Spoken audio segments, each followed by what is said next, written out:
kahikaplagan. Andam ka na ba sa pagbalik niya? Andam ka na ba muat tubang kaniya? Kasi Diyos nga gamhanan siya, Diyos nga balaan siya, Diyos nga gamhanan siya, magadaig tas ang ngalan niya. Diyos nga gamhanan siya, Diyos nga balaan siya, Diyos nga gamhanan siya, pagahukman ta sa babalik niya.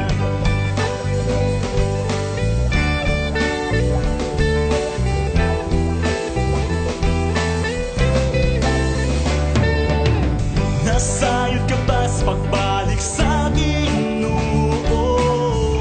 Walay bisan-binsang nakahibalo, kinahanglan nga talikdan ang kasalanan nga nagbunga sa ating kapilihan. Andam ka na ba sa pagbalik niya?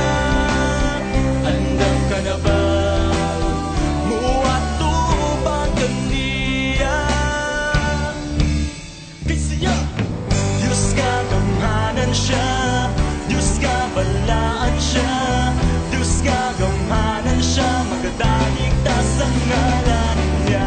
Diyos nga gamhanan siya, nga balaan siya, Diyos nga gamhanan siya, pagahukman ta sa pagbalik niya. So kanya nakaamit ko sa pulong sa Ginoo ang akong kinabuhi, kalit lang nga nabago ito sa taguangkan. Pinili na kong daan kung wala dito na sayo sa plano sa Ginoo. Ang akong kinabuhi ihanap ko kaniya, kay wala dun ko'y akuha.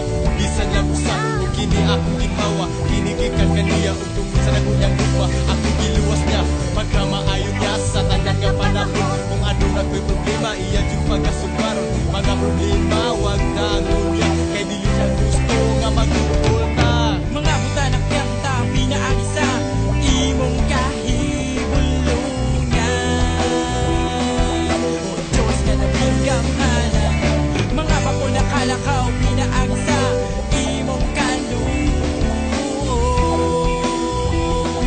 O Diyos nga nabing balaan, mga bungo na kalugong, pinaagisa, imong mga pulong. O Diyos nga nabing gamhanan, mga patay na banhaw, pinaagsa, imong kahibulungang gahom. O Diyos nga nabing halangdon, Diyos nga gamhanan siya,